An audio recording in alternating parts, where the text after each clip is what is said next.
Would you believe me if I said that after having pastored for 30 years in 5 different churches, I never had a performance review or a job review, whatever you feel most comfortable in calling it. Now, that doesn't mean that I was never critiqued. Boy, there was plenty of that. Sometimes this was helpful, but mostly not.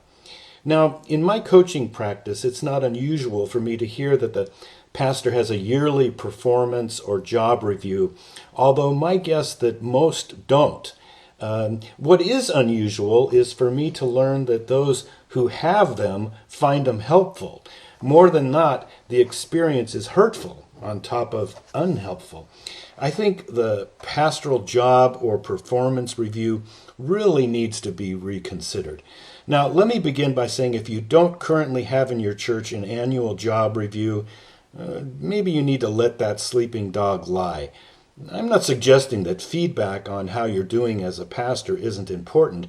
It's very important as long as those who are giving the feedback, they know what they're doing, but usually they don't. I'm not exaggerating.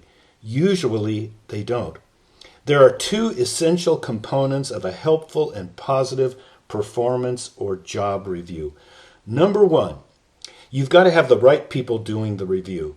Don't assume that your board members are the best people to do this. Don't assume that a business owner in your church is the best person to do this.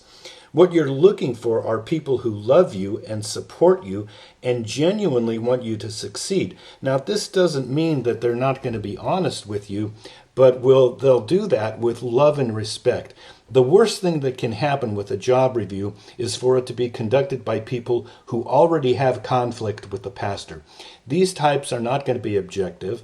They're going to produce a review slanted towards their agenda. Recently, I spoke with a pastor who had a particularly painful job review. I discovered that it was administered by his board of 3, 2 of which didn't like him. Boy, I tell you, this was a recipe for disaster from the very beginning.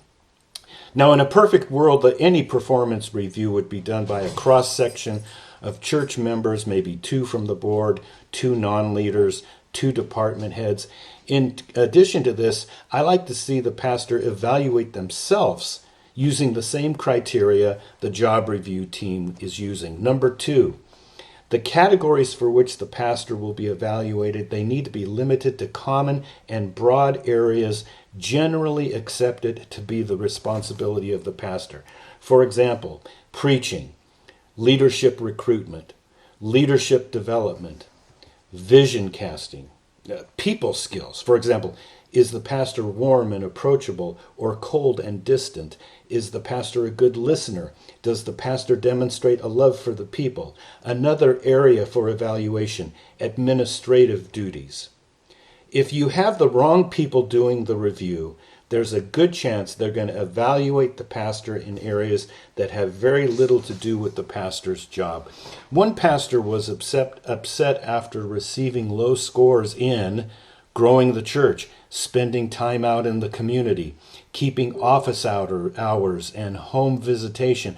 And I couldn't help but think to myself, since when is it the job of the pastor to grow the church? Who says the pastor's got to be out in the community? How do these people doing the evaluation know how often the pastor is in the office or visiting people in the hospital or spending time with shut-ins? If you don't currently have an annual job or performance review and are determined to have one, boy, I can hear that dog growling. Begin by identifying the best people to make up this team and the best categories to use for the evaluation. And you might also consider an outside church consultant such as myself to help you navigate this. If your church already does annual reviews, but you've not found them enjoyable nor helpful, you might need to re-educate the board or whoever it is that does this as to developing a job review that is effective and beneficial. And again, I can help you with this.